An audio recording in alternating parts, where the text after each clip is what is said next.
Mais um bem-vindo, bem-vinda, mais um microcast. Você sabe o que é um microcast? É o podcast da Microdata Sistemas. Olha, se você não assistiu os anteriores, eu recomendo que você vá lá no nosso canal do YouTube ou pegue os nossos cortes na rede social. Hoje o microcast está imperdível. Se você é do segmento têxtil e nunca ouviu falar dessa mulher, meu amigo, minha amiga, você está perdendo muito.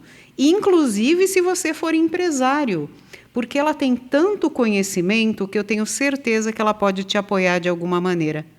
Adelina, Maria Adelina. Adelina, porque eu me sinto já íntima, né? Com certeza. Bem-vinda, muito obrigada por ter aceitado esse meu convite. E eu gostaria que você se apresentasse, falasse o seu nome completo, onde você nasceu, contasse um pouquinho da mulher Maria Adelina. Então, a Maria Adelina é quando minha mãe estava muito brava, né? Então era Maria Adelina. Ficou Adelina, porque em casa todas éramos Maria, até a cunhada que chegou depois era Maria. E eu nasci em São Paulo, justamente num bairro bastante têxtil, que é o Belenzinho, onde tinha a famosa fábrica Indústria Reunida Francisco Matarazzo, e fui estudar, e aí começou minha carreira têxtil exatamente quando eu fui estudar no Senai Têxtil, que ficava no Brás. E ali comecei a dar meus primeiros passos profissionais, mas antes disso, minha família vivia muito o têxtil, não porque meus pais trabalhassem no têxtil. Meu pai tinha um empório, ou a conhecida venda, né? Tinha uma venda no Belenzinho, e nós tínhamos muito clientes da indústria têxtil. As famílias, às vezes era a mãe, o marido, os filhos, todos da indústria têxtil. Então era muito comum, enquanto eles estavam esperando ser atendidos, ouvindo os problemas que eles relatavam, as suas dificuldades, o nome das suas profissões, né? Que eu achava muito interessante, né? O cara era enrolador, né? Mas que isso pode ser profissão, né? Ouvi a outra falando que era urditriz, aquela dúvida, né? O que será que essa urditriz faz, né? E desse relacionamento com um bairro bastante têxtil, veio a busca de uma profissionalização. E, na época, meus irmãos mais velhos, já na faculdade, nós temos, entre os dois mais velhos, os dois mais novos, aí uma diferença de 7 anos, então eles eram nossas referências, eu e meu irmão mais novo, e, na nossa vez, eles comentavam muito de fazer o técnico. Então, eles não tiveram oportunidade, eles fizeram, na época, era científico, clássico, colegial, e nós já pegamos a época do ensino médio profissionalizante. Então, tanto eu quanto meu irmão mais novo, nós fomos fazer o curso técnico. Naquela ânsia de ter já uma profissão mais cedo e, quem sabe, com isso, patrocinar a nossa faculdade, né? E foi muito interessante porque o Senai realmente foi o grande start da minha vida profissional. E, posteriormente, no superior, a única universidade que tinha um curso têxtil na época era a FEI, e foi o primeiro curso superior do Brasil, e eu me dirigi para lá. Já que tinha o técnico têxtil, achei, vou continuar com a engenharia têxtil. Mas, justamente na época que eu fui fazer a opção, a química têxtil não tinha turma formada. Tinham 2 pessoas, eu e Isabel. Não dá. Aí fui fazer química. Para não fazer o mecânica têxtil, eu preferi fazer química. E dentro do curso foi muito interessante, porque muita coisa que eu via do têxtil se justificava dentro da engenharia química, e até continuei no meu estágio anterior, o estágio do técnico. Quando eu entrei na engenharia, eles propuseram, fica aqui como estagiário agora da engenharia, com uma bolsa melhor e com a oportunidade de continuar na área.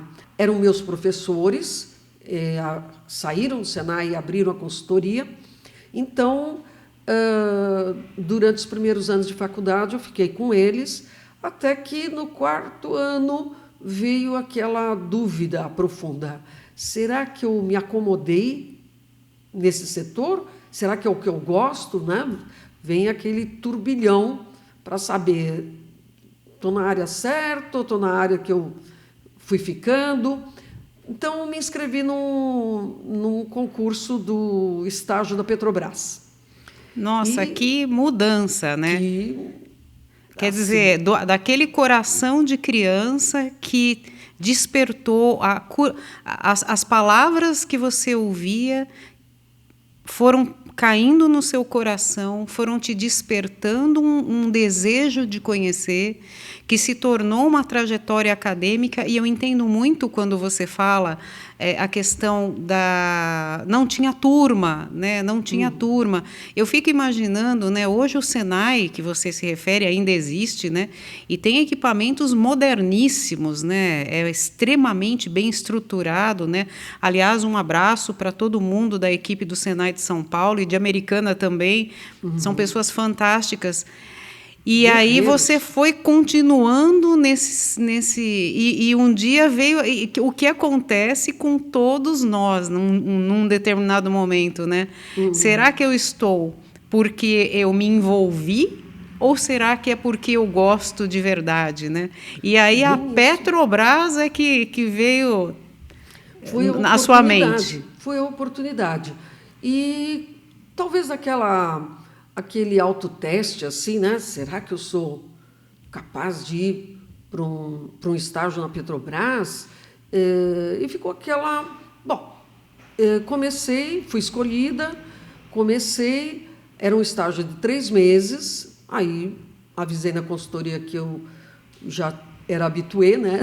Que eu já tinha nascido profissional ali dentro da consultoria, com meus professores, então mais parecia uma continuidade da escola, mas com desafios. Agora, a lição de casa eram referências dentro de indústria, que eles faziam seus trabalhos, e eu ali no apoio. Falei, vou tentar, vou saborear uma área diferente para conhecer e ter essa nova experiência. E eles apoiaram bastante e falaram, bom, quando terminar teu período lá, se você se interessar em voltar, venha, né? E nessa oportunidade, esses professores eram o professor Alberto Medeiros, que agora é doutor em administração, com pós-docência, tudo isso no Mackenzie, mas continua pesquisando a área têxtil pelo aspecto do desenvolvimento da gestão, e o professor Edson Baceto, que tem uma grande representação de máquinas internacionais. Então, eles falaram, vai testar. Eles apoiaram que eu fosse conhecer uma área diferente. Quantos anos você tinha, Adelina? 22 para 23 anos. Era solteira? Sim, ainda com o mundo a desbravar, né?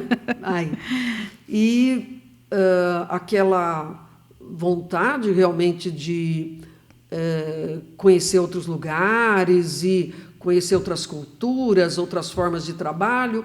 E na Petrobras foi bem interessante, porque havia essa perspectiva, né?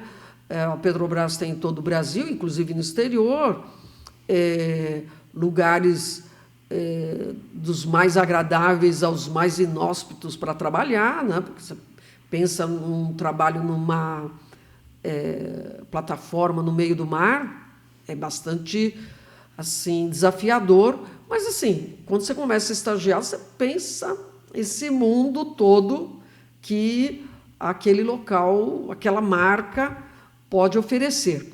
E nesse estágio, que era só 3 meses, aí eu me envolvi num projeto de modelagem matemática de um processo de destilação do petróleo, que é uma coisa maravilhosa.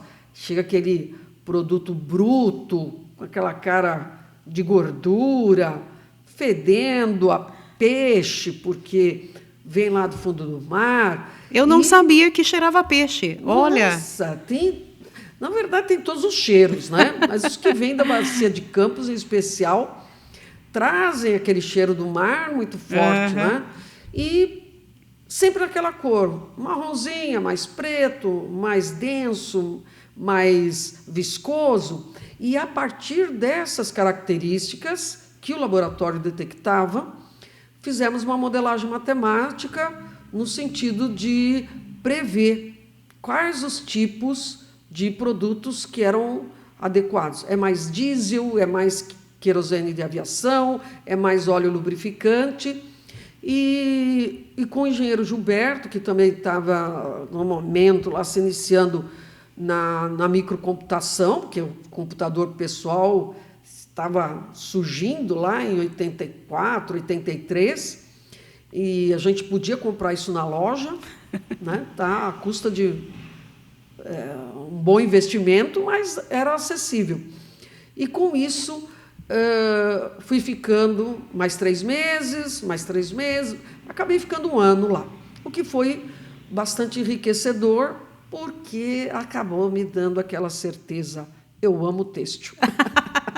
Eu adorei o petróleo, mas o meu Sem coraçãozinho dúvida. bate no têxtil mesmo. Bate no têxtil. Eu tenho, assim, fibra no fundo do coração, corre corante em minhas veias, então é o têxtil que eu não abro mão. E, nesse sentido, foi a oportunidade de ter essa certeza. Mas você acredita que toda essa bagagem de conhecimento desse ano, né, trabalhando profundamente com as questões da química, inclusive modelos matemáticos, isso você utilizou depois, quando você retornou? E utiliza até hoje, se bobear. Foi muito útil, não é? Porque havia também ali um trabalho acadêmico do conhecimento do petróleo para a aplicação da modelagem matemática, porque o próprio superintendente da nossa unidade, que ficava em Capoava, que era bem próximo à FEI, em São Bernardo do Campo, ele falava mesmo: eu prefiro o pessoal de engenharia desenvolvendo modelagem matemática do que matemático desenvolvendo coisas para engenharia. Porque ele via que, muitas vezes, o matemático queria transformar alguma coisa na produção para se ajeitar ao modelo matemático criado. Então, vamos colocar um fator aqui, vamos colocar um fator ali. E ele falava: isso é uma tendência enorme da gente esquecer alguma parte e não, vamos persistir, nada de mudar o processo, que o processo está dando certo. Vamos persistir até localizar a melhor modelagem matemática. E foi assim que aconteceu. E, posteriormente, esse projeto acabou se aplicando na vida têxtil também.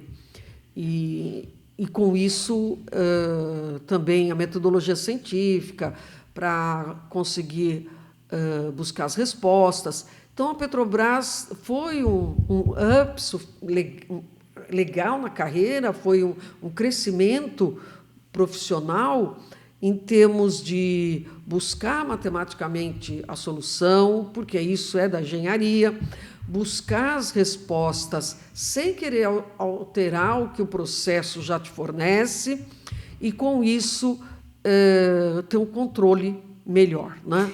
Esse é o grande objetivo.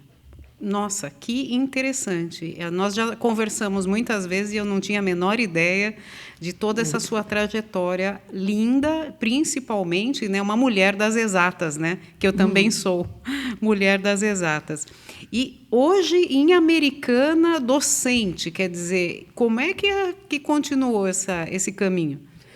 Então, eu da Petrobras, e quando descobri do têxtil que eu gosto, houve outra oportunidade que também eu me candidatei e agarrei, porque eu falei: junta tudo que eu mais amo, que é pesquisar, buscar entender, e é têxtil, que foi no IPT, Instituto de Pesquisas Tecnológicas da USP, e lá com um grande pesquisador de reconhecimento nacional na época já e até hoje, que é o professor Edson Bittencourt, que é dono de patentes, fez o seu PhD nos Estados Unidos, numa grande escola têxtil, e atuou aqui no Brasil, na Unicamp, o Centro de Pesquisas da Telebrás, desenvolveu fibra de carbono na Telebrás. Então, ele foi prêmio governador de estado para um polímero para substituir pele de queimados. Essa é uma grande referência da ciência brasileira e para nós têxteis, né? A sorte que ele também nasceu têxtil.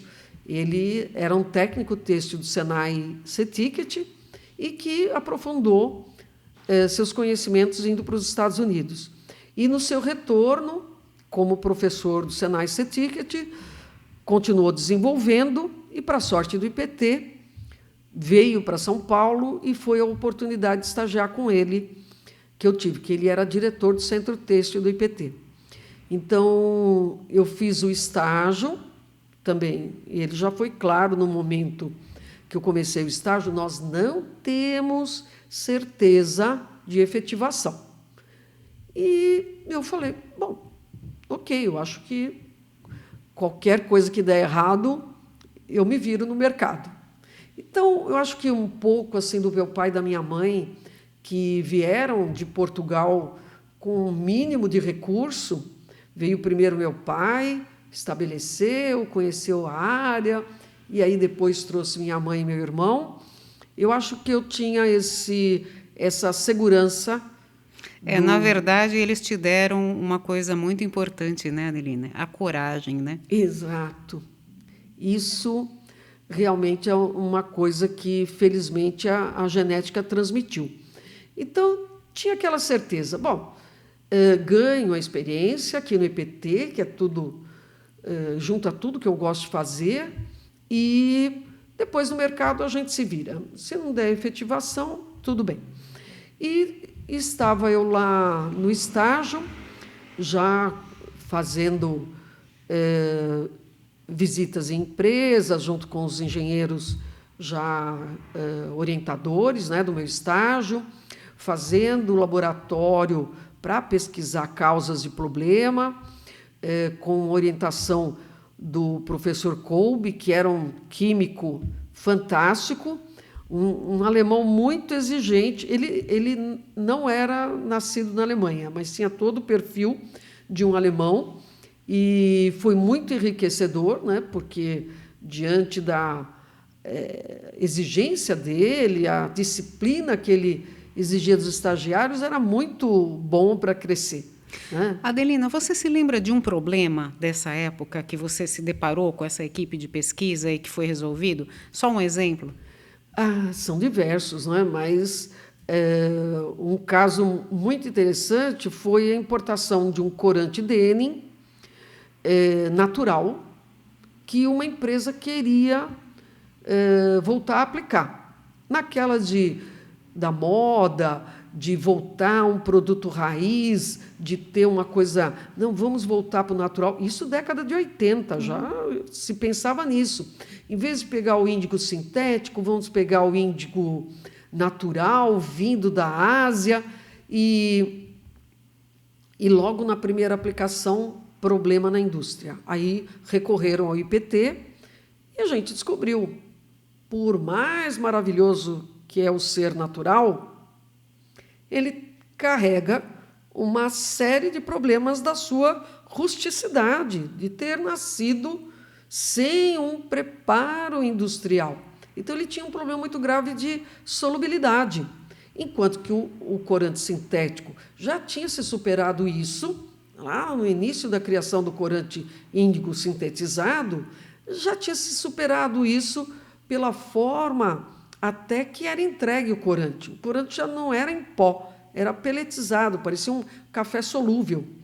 E, com isso, ele tinha uma dissolução mais fácil, porque ele afundava rapidamente, enquanto que o corante índigo em pó ficava boiando, natural, ficava boiando um monte de tempo. Parecia um achocolatado, assim. Exatamente. Você coloca no leite, ele demora uma... E aí forma aquelas bolotinhas que muita gente gosta de mastigar. Mas no achocolatado, né? É, no achocolatado. No corante índigo, isso cria manchas homéricas que não eram possíveis para o nível de exigência do nosso consumidor. Podia ser que no passado, lá com o seu Levi Strauss, né, que comprava esse tecido da cidade de Nince, né, por isso que é o Denim-C, né? É mesmo?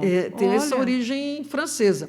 Então, ele comprava de lá esse conceito do urdume tinto e talvez o que viesse de mancha pouco importava, porque o importante para a aplicação do tecido no trabalho era a durabilidade. Se está com azul mais aqui, manchado ali, vai durar? É com esse que eu vou. Para o momento, lá na década de 80, explodindo a moda dos destroyer, wash, aquilo não era cabível.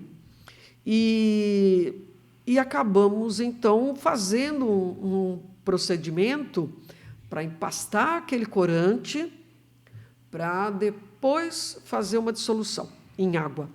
Com isso, ainda se aproveitou aquele corante e se tirou a lição.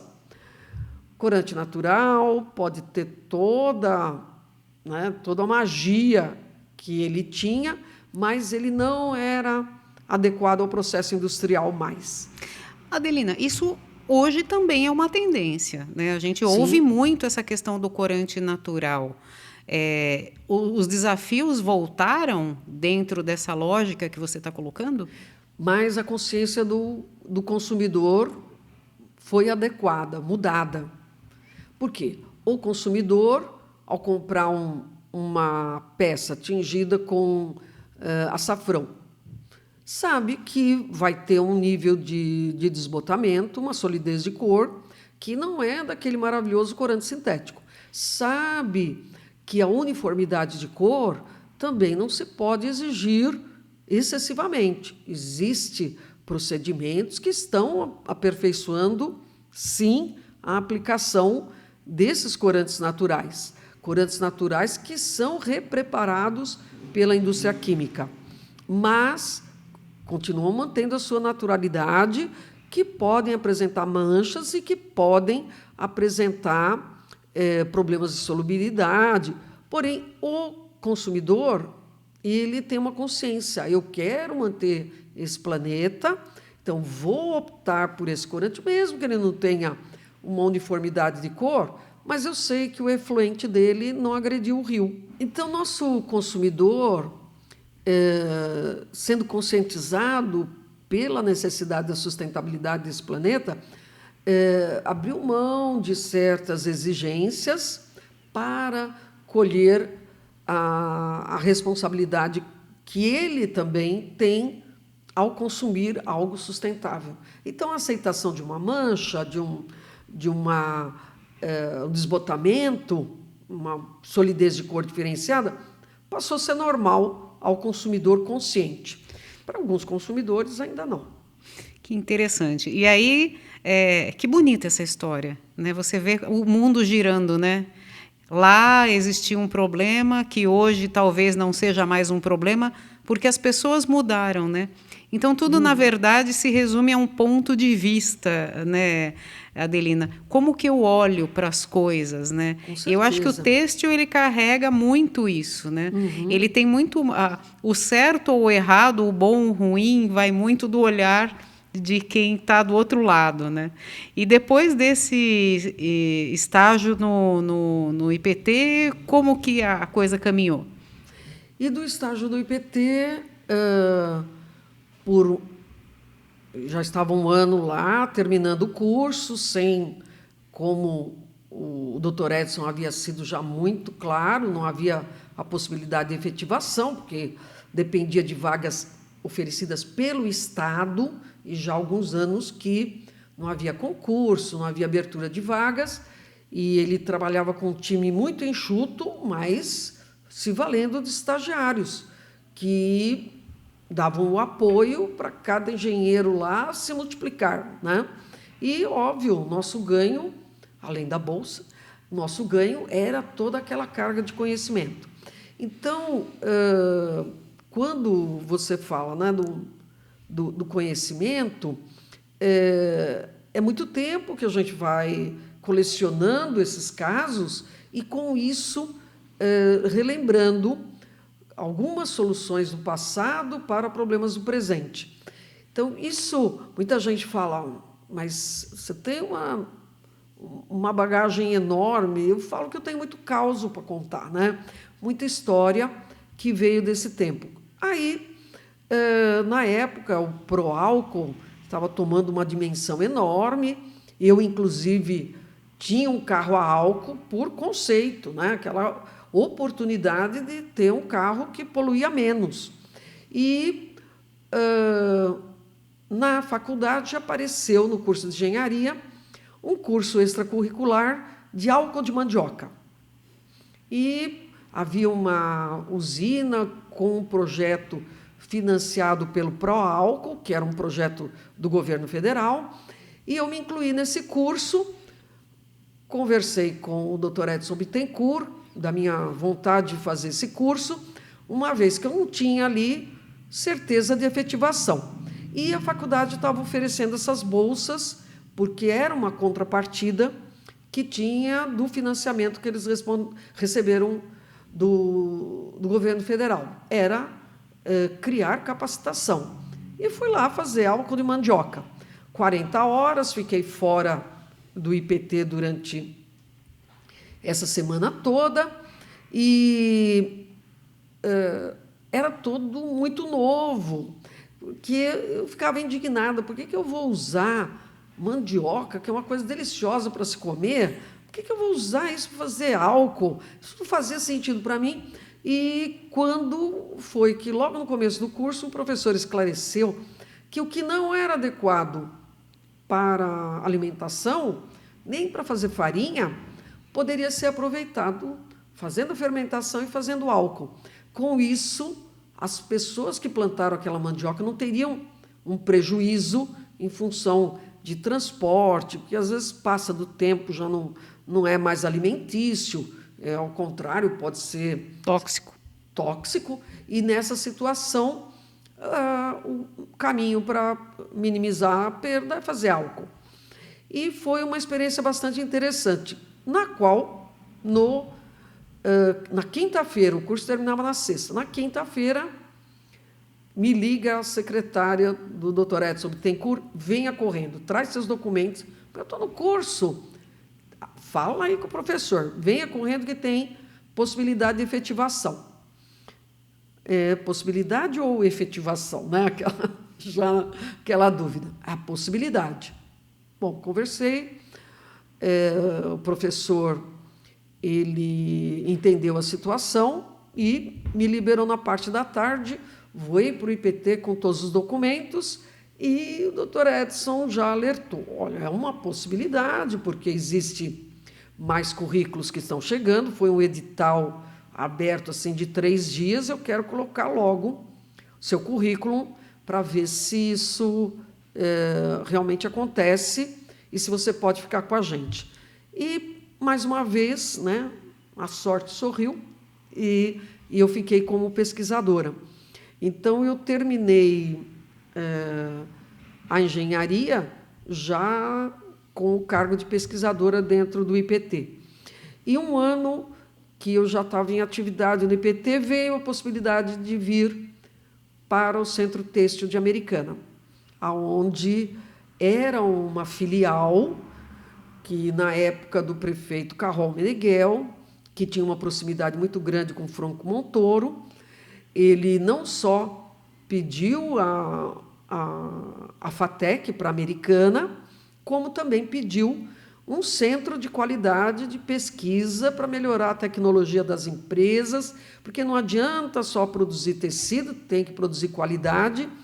E o Carrol Meneghel, ele, apesar de ter sido nascido tecelão, Sim, de não ter tido uma formação acadêmica, né? Foi aprendendo sozinho, virou empresário com seus irmãos e teve essa visão para a cidade de Americana. Nós devemos muito a essa visão tão importante que ele teve de trazer formação e de trazer pesquisa através do IPT. Mas o IPT não fazia testes para as indústrias? Exatamente, pesquisava o que estava acontecendo no processo para haver orientação de melhoria no seu dia a dia. Então, as empresas tiveram um crescimento a partir dos ensaios que o IPT fornecia, a partir também de laudos, onde às vezes tinha fornecimento de tecido, dava problema na confecção e ficava aquela dúvida de quem é a culpa, né? É do fio, é do tecido, é da tinturaria? E o IPT fazia também esse tipo de pesquisa. Então, isso também eu tive a sorte de participar, não pelo lado de acusar esse ou aquele, que era a parte que eu mais detestava, mas saber o porquê da coisa. E muitas vezes estava lá uma tecelagem e uma tinturaria brigando, um querendo derrubar o prejuízo para o outro, e, na verdade, o problema era da colheita do algodão no campo. Então, acontece isso ainda hoje, Adelina? Existem situações assim ainda que você se depara nas Sim, com certeza. Porque Muita. hoje você é uma consultora, né? Você fornece serviço para quem está com algum problema ali e precisa de apoio profundo na identificação da origem daquela questão que está se colocando. E ainda tem coisas desse tipo? Por toda a evolução da tecnologia, ainda existe, porque muitas vezes, na tentativa de abreviar um processo, Olha, ele não é feito por completo e falta alguma coisa, não se consolida a fixação de um corante, ou, muitas vezes, há uma entrega de fio misturado. Então, tem várias situações que, infelizmente, acabam gerando processos, às vezes judiciais ou só um processo para se conciliar a quem pertence a culpa e como que vai se resolver esse prejuízo. Então, ainda acontece muito. E muitas vezes fica aquela questão, né? Um boi para entrar na briga, uma boiada para não sair, né? Fica aquela indecisão que, óbvio, sempre a melhor coisa é a conciliação. Mas, às vezes, até para conciliar, precisa-se ter certeza. Bom, não para acusar, mas para saber como é que a gente evita esse problema novamente. Sim. Porque pode haver uma recorrência. E, de novo, outro prejuízo, outro embate, dessa vez você me paga, né? Fica aquela ameaça. E aí esses estudos acabam direcionando. E, isso Adelina, eu acho produtivo. Quem chegou primeiro em Americana? A FATEC ou a Adelina? Ou foi junto? Foi FATEC, porque o decreto da FATEC é de setembro de 86, de 1986. O vestibular aconteceu em dezembro e a turma começou em março. E, justamente em janeiro de 87, 2 meses antes da aula começar, eu estava chegando em Americana para gerenciar o Centro Têxtil aqui, que era um polo avançado.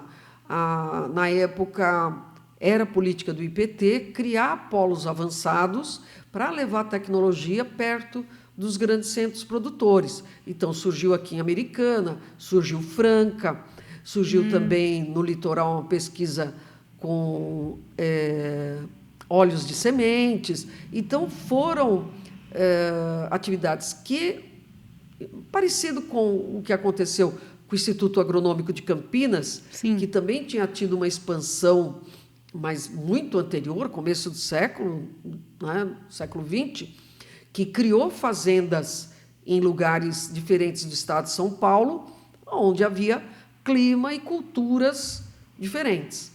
E com a tecnologia, o IPT também pretendia. Então, o polo têxtil, vai aqui o centro têxtil. Franca, couros e calçados, vai lá o centro de couros e calçados, que ainda existe. Esse da extração de óleo, ele acabou perdendo um pouco a força, talvez até pela questão dos combustíveis, outras alternativas de combustível que não a dos óleos de semente, né? Então, realmente foi Fatec que veio primeiro. Ah, mas você veio logo em seguida. Da primeira turma dos professores contratados, eu estava na lista.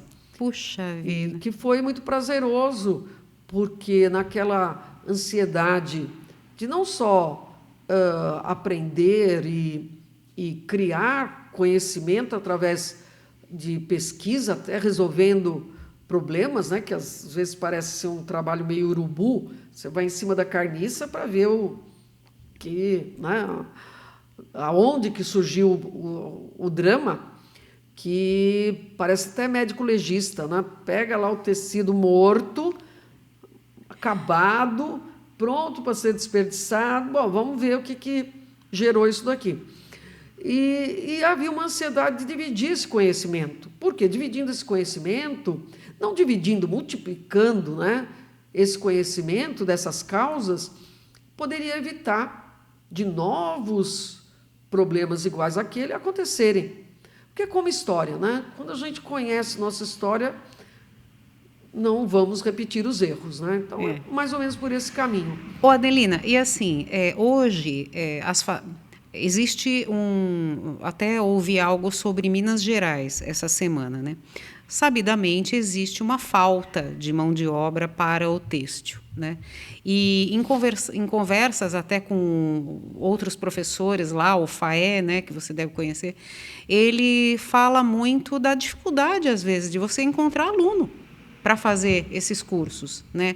Que são maravilhosos, né? Isso que você está trazendo aqui é de uma riqueza que eu acho que tomara que muitas pessoas nos ouçam, porque é muito importante.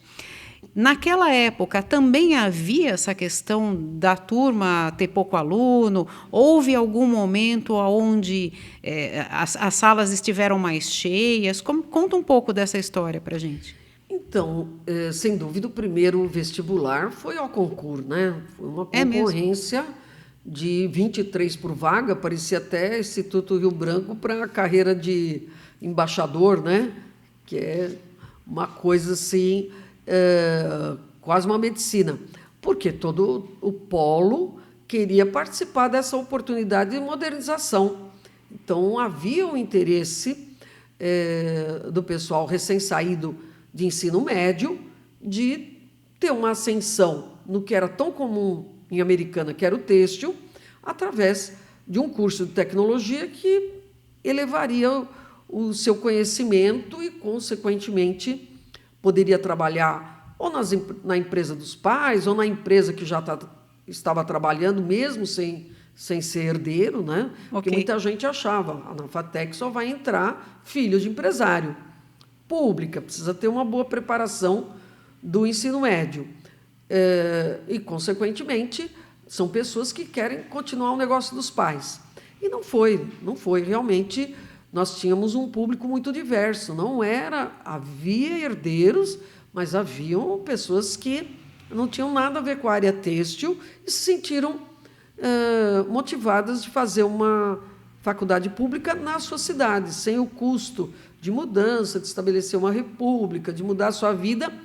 Não, vamos fazer aqui na cidade mesmo. O que foi bastante positivo, que muita gente achava, não vai permanecer nessa área. Imagina, vai virar um tecelão especializado? Não era isso. Realmente era dirigir os caminhos da empresa para patamares tecnológicos e tirar a obsolescência, tanto de equipamento quanto de pensamento. Não é só de equipamento, que pode ter um equipamento super avançado, se não tiver uma boa gerência, perdeu-se. E nesse desafio, os fatecanos foram chegando junto ao mercado, resolvendo bastante, e houve momentos de altos e baixos, né? Como o que a gente está vivendo agora. Então, quando começou a chegada de muito e muito material da Ásia, morreu a indústria têxtil americana, não vamos ter mais condição, não tem quem invista, não tem um Finame para a gente comprar de novo equipamento barato. Mas havia o quê? Havia toda uma peculiaridade, uma especialização e uma clientela já bem conhecida que até arriscou comprar tecido asiático, só que nos primeiras importações já teve aquela decepção. Não é uma facilidade de chamar aqui o pessoal da fábrica, olha o problema, como vamos resolver junto. Tem aí quilômetros e quilômetros de distância da Ásia para resolver facilmente um problema. Havia também a questão de pagamentos, né? Você faz uma carta de crédito para esperar uma mercadoria chegar, a quantidade mínima a ser comprada. Então, houve cliente que falou, bom, pode ser muito tentador, o preço delicioso, mas não é para o meu porte. Então, muitas confecções continuaram americanas. Os preços se tornaram mais competitivos porque quem investiu na modernização de equipamento e de gestão acabou pegando o mercado daquelas empresas muito pequenas, que, como demonstrou o documentário feito aí recentemente na fase 3 do documentário, mostrando que a Americana haviam muitas fábricas de 3 e 4 teares no fundo de casa. Quando eu cheguei em 87 aqui, para mim, todo dia que eu acordava cedo, eu ouvia um barulho, está chovendo. E não era, é porque havia pequenas tecelagens perto de onde eu morava. Então, aquele barulho contínuo já eram dos teares, foram ligados lá 4, 5 horas da manhã, e já dava aquela impressão de haver chuva. E esses pequenos não tinham como resistir. Esses realmente sumiram, porém, a quantidade de metros produzidos em Americana estava estável. Aí a tecelagem X, a do senhor não sei o quê, aquela da garagem não sei quem, sumiu. E como é que está no mesmo número? A velocidade dos novos teares compensaram essa falta de produção dos ultra pequenos. A eficiência, né? Porque são máquinas hoje inteligentes, inclusive, né? Sem dúvida. Você tem algumas marcas aí que trazem painéis absolutamente complexos, né? E é interessante que a própria mão de obra também precisa acompanhar isso, né? É como o mecânico do carro. O carro hoje é meio que um computador ambulante, né? E no caso do tear, guardadas as devidas proporções, né? Porque tem todas as sutilezas de fios e tudo. Mas ele também, hoje ele tem uma tecnologia embarcada enorme, né? É interessante isso que você colocou, né, sobre o asiático acabou com o têxtil e tal, né? A Microdata, ela também segurou isso, né? Porque eu trabalhei em empresas de tecnologia que eu tenho certeza que jamais se envolveriam com o segmento têxtil. Porque, não, o bacana são outros segmentos, né? Têxtil, como assim, né? E hoje você vê... Além, né, eu queria que você comentasse um pouco, eu queria saber a sua opinião, por exemplo, sobre a questão das certificações que estão começando a aparecer sobre o têxtil, né? Então, todo mundo hoje vem muito atrás do sistema para poder fazer a parte de rastreabilidade, da onde que veio, que lote de fio que eu usei, quer dizer, por quê? Porque ele precisa disso no fim do dia para manter uma certificação que é exigida por um cliente dele que às vezes está fora do Brasil. Né? E aí você começa a ter inteligência artificial ajudando o empresário a evitar que a máquina pare para dar mais eficiência para a produção.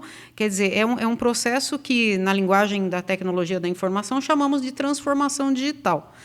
Mas é muito interessante essa sua fala, né? Não é porque com todo o respeito, né, não é porque aquelas empresas menores acabaram não suportando, talvez, a questão comercial até, né, mas a quantidade de metros, e olha, do jeito que está indo, acho que vai aumentar, né, Adelina? Com certeza, aumentou estupendamente, porque também com a melhoria dos processos, a comercialização se aperfeiçoou. Então, não eram as confecções, os atacadistas vindo buscar tecido. Era as empresas oferecendo tecido com técnicas aperfeiçoadas de venda, com informações de vendas sobre aquele material que as confecções queriam mais saber isso. E não simplesmente, é a cor, é o caimento, é bonitinho, é o que está vendendo, que apareceu na revista, apareceu na novela, vai além. Então, a Americana se aperfeiçoou muito nisso. E, apesar de toda a crise que a Ásia trouxe para o processo têxtil e, na sequência, para o processo de confecção, foi um aprendizado a duras penas, eu concordo, mas um aprendizado valioso de sobrevivência, seleção natural, a coisa da biologia. Então, nos capacitamos para resistir. E, com isso, o crescimento que observamos, até profissional, de alunos filhos desses empresários das microempresas que estavam ali. Não, a gente não se arrisca no mercado. Faciona, vende mão de obra, o risco do fio é do dono do tecido, o tecido, ele tem lá os clientes dele, vai tingir da cor que os clientes desejam, e a nossa fação só está aqui na mão de obra, não tem um grande risco. Mas, mesmo esse fundo de quintal acabou servindo para formar profissionais consistentes, que fizeram lá o estágio com a família, ou foram em empresas pequenas que o pai conhecia, que o tio recomendou, e ele foi lá aprender.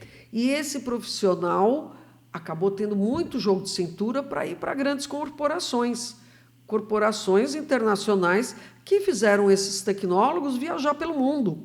Então, nós temos aí entre os nossos alunos egressos, né, profissionais que trabalharam nos Estados Unidos, no México, foram gerentes de empresa no México, foram trabalhar no Paraguai, na Argentina, foram para a Europa, passaram meses na Espanha ou na Itália.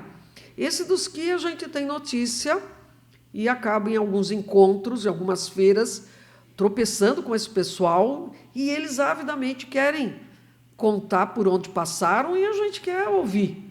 Por quê? Quer queira ou quer não, quando eles passam pela gente, levam um pedacinho nosso e a gente guarda um pedaço deles. Guarda as experiências e aquela história de como ele chegou e como ele saiu. Então, já tive aluno que chegou, tinha sido catador de algodão desde criança, foi trabalhar numa tecelagem, não tinha o ensino médio, foi fazer na época era supletivo, fez o supletivo e veio fazer FATEC com as dificuldades, mas uma garra enorme. E, de repente, na indústria, trabalhando como chefe de turma, foi escolhido para fazer um estágio na Bélgica, porque vinham teares novos para a empresa. Aí você pensa aquela história, poxa, alguns anos atrás, o cara boia fria pegando algodão e agora, num super hotel, com todo um suporte da empresa para formá-lo, para que ele chegasse no Brasil e colocasse aqueles teares na melhor condição de produção. Porque isso, para a empresa internacional, produtora daquele tear, tê-lo como grande conhecedor, sem aquela, não vamos contar isso para ele, não vamos, sem restrição de informação, vamos formar ele o melhor possível, que ele, fazendo isso lá na indústria, outras indústrias vão querer comprar nosso tear. Nossa, fantástica essa história. Que bonito. Muito bonito. E, Adelina, eu tenho a felicidade, né, de, pela Microdata, passear por quase 400 empresas aqui da região que são clientes dela, né? E uma coisa que me fascina muito, eu adoro a questão do tecido de moda, eu acho fantástico e tal, mas o tecido técnico, eu ouço cada história de tecelagens aqui de Americana, Santa Bárbara, Nova Odessa, produzindo um tecido que alguém da indústria farmacêutica vai usar num uniforme de uma sala limpa para a produção de uma molécula de um remédio. Nós temos um cliente que faz filtros que evitam que questões como o brumadinho voltem a acontecer, salvando vidas, né? O tecido. Enfim, eu poderia ficar aqui, sei lá, 1 hora contando tudo que eu vejo dentro das empresas por onde eu passo, e é simplesmente fascinante, né? Isso me parece, né, aos meus olhos leigos, uma grande tendência também, né? O tecido técnico, ele vem com uma força, EPIs, né? Olha, o tecido para a pessoa que sobe no poste, para não levar choque, né? Isso faz parte do conceito, acredito, de toda essa questão de pesquisa que você bem colocou, né? Sem dúvida. E quando você fala, eu fico pensando nas empresas, né? Relacionando, bom, quem está fazendo tecido para sala limpa, quem é que está fazendo tecido de filtros, quem é que está fazendo... Eu vou pensando... Você já sabe todas do que eu estou falando, né? E pensando nos tecnólogos, alunos que foram meus, que estão nessas empresas e que fazem a diferença. Porque, pela cultura de normalização e qualidade que a gente tem dentro da FATEC, até pela minha atuação na BNT, isso para mim é uma missão de transmitir aos alunos normalização, não a normalização que vem para atender uma fiscalização, vem para penalizar, vem para encher de regras, mas a normalização que permite fazer uma boa rastreabilidade, a normalização que permite ter a certeza, eu fiz esse material e vai realmente proteger a vida da pessoa que estiver dentro desse tecido. Fantástico. Porque não adianta ser bonitinho, tem que garantir vida. Então, isso, quando na comunidade do WhatsApp dos ex-alunos e alunos, vem alguém perguntando, alguém conhece uma norma equivalente à internacional? Fala, é fatecano, porque ele vai buscar a norma não como castigo e regra para encher a vida dele, mas sim como uma bússola que vai guiá-lo. Porque até o termo norma, a etimologia, é de nortear. Olha. Então, norma é bússola, norma é caminho. E assim, como eu estava dizendo, né, no meu caso, que venho da tecnologia da informação, a questão da certificação já está desde quando eu comecei minha carreira, né? E a gente até brincou, né? Certificação parece do que é o certo, né? A evidência de que está se fazendo certo. Você vê com bons olhos essas questões de certificação? Você acha que é válido a indústria buscar esse tipo de novidade? Com certeza. E há realmente em torno do mundo um consenso de que haja uma equivalência entre elas, porque é um investimento bastante grande, muitas vezes se repete procedimentos para atender certos selos exigidos que poderia, olha, eu tenho equivalência desse com esse, ok, recebemos. E isso, por exemplo, dentro da BNT é uma meta. A BNT, minha parte da atuação dentro da BNT é normalização. O objetivo é constituir norma com a ajuda da sociedade. Quem produz, quem fabrica, os neutros, que são laboratórios, pesquisadores, escolas. Então, esse tripé é o caminho para se fazer a norma. E a BNT também tem a parte de certificação. A grande luta da BNT é buscar a equivalência dos seus processos de certificação com outras certificadoras do mundo. Para que uma empresa internacional quer comprar um produto brasileiro, por exemplo, a roupa do arco elétrico, ela tenha certeza, eu vou comprar esse material e não vai acontecer nada com o meu funcionário. Para ter essa certeza, o que ela exige? Uma certificação. Viu, mas a certificadora que você solicitou aí, ela pede coisa igual do que eu já tenho aqui na minha certificadora local. E para eu trazer o auditor seu para fazer a mesma coisa que já foi feito aqui, é custo que vai incidir em cima da sua encomenda. Então, vamos fazer equivalência? Isso é muito positivo e há uma boa abertura entre as certificadoras para que isso vá acontecendo cada vez mais. Por quê? No sentido contrário, uma empresa brasileira precisa de um produto internacional, já traz com o selo de certificação de lá, sem um novo investimento, sem, de novo, um tempo de auditoria e tudo aquilo que só atrasa. Atrasa economicamente, atrasa temporalmente. Então, é importante essa transparência entre as certificadoras. E isso é um bom caminho, porque até em termos de aquela coisa que o pessoal dá uma jogadinha debaixo do tapete, depois eu conserto, quando exigirem eu corrijo, isso na certificação não fica para depois. É um checklist preciso. E não é castigo, eu posso esquecer, está lá na lista, não vou esquecer. Né? Que perfeito. Nossa, que trabalho bacana e muito importante. E eu vou pegar um gancho num termo que você usou agora, que é a moda, né? E agora muita internet, né? Muito, eu vou comprar uma calça, que bonito, é mais barato, tal, e não serve. Fica curta, fica apertada, sobra na cintura, falta na manga, né? Isso sempre foi, né? Quando começaram a vir as peças prontas da Ásia também, né, a gente se assusta, né?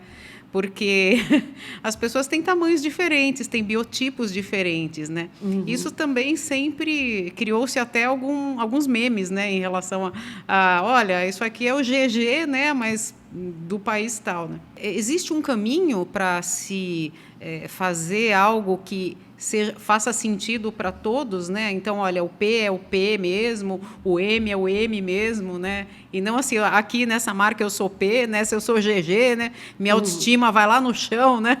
Como que está caminhando essa área também, Adelina? Realmente, você pegou num ponto aí que é nevrálgico, né? A questão da autoestima. A pessoa sabe que, em função de um momento da vida, um distúrbio aí seus hormônios, uma questão até psicológica, ela dispara em comer para saciar, ou ao contrário, né? Tem pessoas que acabam com apetite em função de algum problema que tem. Isso acaba modificando o corpo, porque o corpo é a casa da alma. Se a alma está instável, o corpo vai penar, com certeza. E, nesse sentido, essas numerações, indicações alfabéticas também causam traumas. A pessoa não quer reconhecer que, por conta daquele problema psicológico que ela tentou combater, buscando saciedade na comida, para esquecer daquele problema, eu tenho aquele problema, mas eu pego uma bela lasanha, seus problemas acabaram. E justamente tem aquele númerozinho na roupa dizendo: seus problemas estão aqui, né? Você emagreceu demais, você engordou demais e o seu guarda-roupa não está atendendo. Você quer comprar aquilo do momento ápice da sua vida. Você quer comprar aquele momento que o seu corpo estava no seu peso e medidas ideais, que você encontrava a sua personalidade nele. E, nesse momento, as suas medidas estão diversas, ou menor ou maior. Então, isso causa trauma, muito trauma. E o pior, economicamente falando, isso atrapalha o comércio. Então, você vê, o segundo Natal do ano, Dia das Mães. Aí, os filhos, secretamente, vão lá no guarda-roupa, detectam que tem um monte de roupa M, vão para a loja e compram um M. Falava, vou comprar essa roupa aqui, que eu acho que minha mãe não tem nenhuma dessa cor, e para ela vai ser uma cor legal, moderna, ela sai daquelas cores do passado. Então, tudo isso vai na cabeça do filho. Chega lá, compra um M, entrega no Dia das Mães, feliz que vai agradar, e a mãe não entra na roupa, porque Mãe é assim, quer vestir de imediato para agradar o filho. Não entra.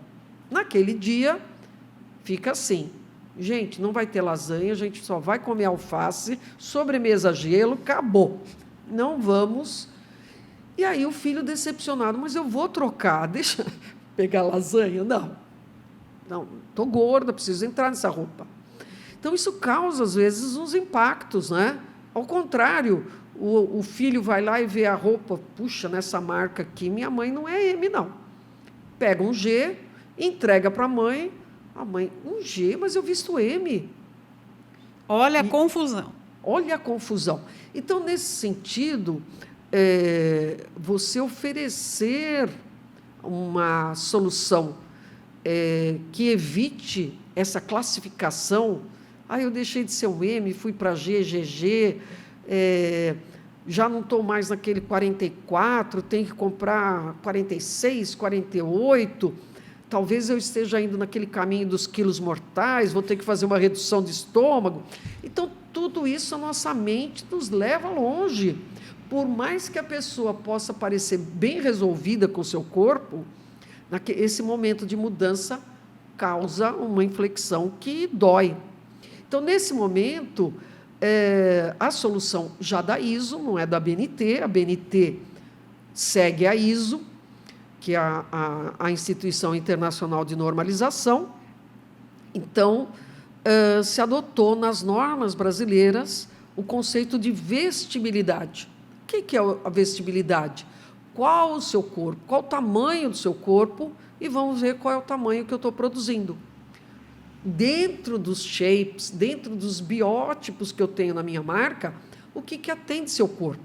Isso é muito carinhoso com o consumidor. Eu acho que eu sou um M na marca tal, acho que eu sou P na marca tal. Esquece. Para dessas denominações e etiquetas que te colocam em caixas padronizadas. Qual a medida do seu busto? Vamos ver que blusa nossa vai ficar legal para o seu busto. Então, eu emagreci enormemente, eu estou com um busto 85, será que vocês têm? Ou eu vou ter que cair na área do infantil? Não, nós temos aqui. Busto 86, exatamente 85 a gente não tem, mas tem 86. Mas a peça tem 86 centímetros de busto? Não, a peça tem um modelo. O tecido é de alto stretch, então ela vai ser um pouco menor do que 86, para vestir e ficar de acordo com o modelo idealizado pelo estilista. A peça é um caminho das Índias, tem que ficar cheio de volume, ganha centímetros, porque é um tecido mais rígido, porque é um tecido plano. Mas, quando a modelista fez aquele modelo do estilo Caminho das Índias, partiu daqueles 86 centímetros de busto, acrescentou centímetros para dar o volume da roupa com o estilo indiano. Perfeito. Quem vai vestir vai falar, nossa, mas essa roupa é tão grande. Mas é para ficar grande, porque é o estilo, a moda que você quer adquirir. E isso orienta, não é, eu vou pegar um menor. Não. Se você pegar um menor, vai ficar justo, vai ficar fora do conceito de moda. Então, isso é muito orientativo, a vestibilidade. Qual é o tamanho do seu corpo? E está aqui a solução. Eu acho, Adelina, que é mais do que orientativo, é humanizado. Muito bem porque falado. A gente sabe, né, que essas questões alimentares elas vão tão para mais ou para menos, né? As questões de anorexia, as pessoas morrem de anorexia nervosa, né?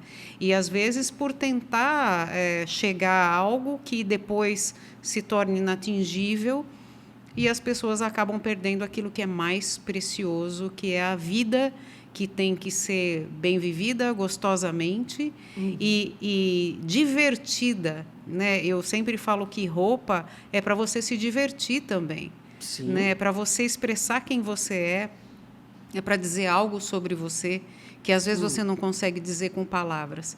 Então, na medida em que isso te machuca, é o caminho oposto, né? Então, é muito interessante isso que você está trazendo, porque parece que a coisa está mudando, está se invertendo, né? Então não sou mais eu, e obviamente que nós estamos aqui falando de saúde, né? Não se deve nunca ir para extremos, né? Temos que ser saudáveis, mas assim, que isso não seja mais um fator para deixar as pessoas infelizes com a vida que elas têm, né? Eu não sei exatamente quem está envolvido com isso, mas como pessoa comum que sou, parabenizo, porque isso é muito bonito, é muito humano e, com certeza, esse é o caminho que tem que permear tudo que se faz, né, em termos de sociedade, como você bem colocou. E isso, assim, dessa nossa conversa, né, de tudo que você falou, né, eu senti essa gentileza sua, né, em desde lá de trás, né, a preocupação com o sustentável, a preocupação com as coisas que são do bem, a preocupação com a construção, né. Eu espero que nós tenhamos muitas Adelinas espalhadas por aí, né, porque a mensagem que você trouxe para esse podcast hoje, Adelina, foi absolutamente surpreendente e necessária, né? Que bom que você aceitou. Muito, assim, eu acredito que esse podcast ele vai ser um dos que vai ter mais sucesso dentre os que nós fizemos, porque a sua mensagem ela é muito importante. E aquela coisa, né, Denise? Bom, não sei se ter muitas Adelinas, porque aí os alunos vão falar, ai, vai ser muito trabalho. Essa mulher dá muito trabalho para a gente.